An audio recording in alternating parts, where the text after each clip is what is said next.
Lots more sunlight today, and the temperatures really went up. I guess spring is eager to come, huh? And with that in mind, what did I read today? How about this first one? Just look at that picture alone. What the heck is going on? Look at all those drones. So according to this, officials said the directorate received FPV suicide drones from residents of the city of Kardaha who had previously been members of the People's Assembly and Civil Peace Committee, following the collapse of the old regime, to be handed over to the Public Security Directorate. So imagine that, getting all these drones from an old regime. Now, what are they going to do with it? They didn't really say specifically, as it's just assumptions where they're just laying it all out to organize it and then afterwards, I suppose, figure out what to do with it. But geez, that's crazy, huh? With how many drones there are. Lots of countries using drones for a war, of course, and then how about some people trying to innovate, I guess, in terms of trying to make the drones more reliable in a sense. This one here says, US company poised to radically reshape drone warfare. Satellite imagery company Maxar has unveiled new software that it says can provide drone crews with accurate real-time location data even when GPS is jammed. The company, which is based in Colorado, said on Tuesday that the first of its kind software, dubbed Raptor, can help drone operators obtain accurate ground coordinates in the absence of GPS. Anders Linder, general manager of Maxar's International Government Division, told Newsweek this will be the standard way of what's going to happen in the future. I think that is the big change. I know there's a lot of companies actually that constantly try to make their drones work in areas where GPS is bad in general, for example, flying in caves and all that. And it says satellite data has been critical for Ukrainian and Russian drone operators coordinating strikes on enemy assets and positions.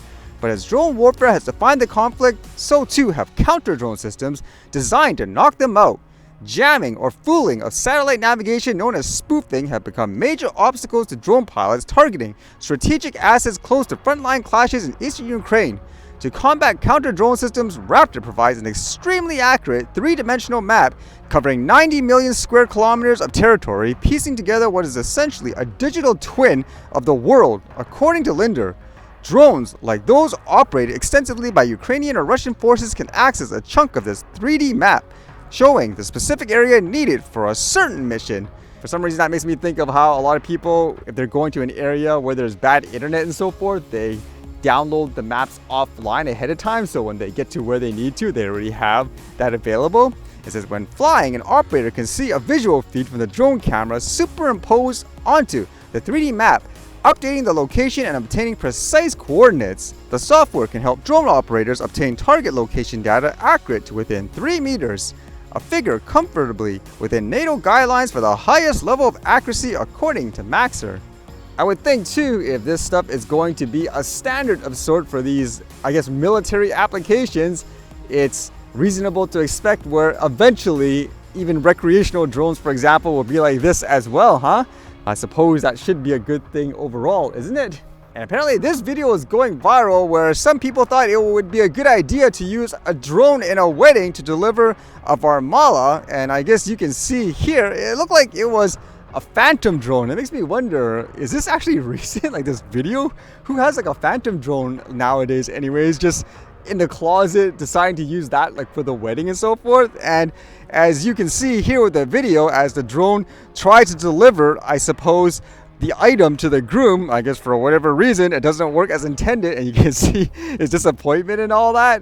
Now, normally, to my understanding, the bride and the groom is supposed to just simply put this over each other, but why did they decide to use the drone? I believe from what I read, usually these types of weddings are supposed to be very high end, so I guess somebody figured, hey, I'll make it really fancy. We use like a drone in this case. I guess that wasn't too good of an idea overall anyways.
Alright, see you guys later.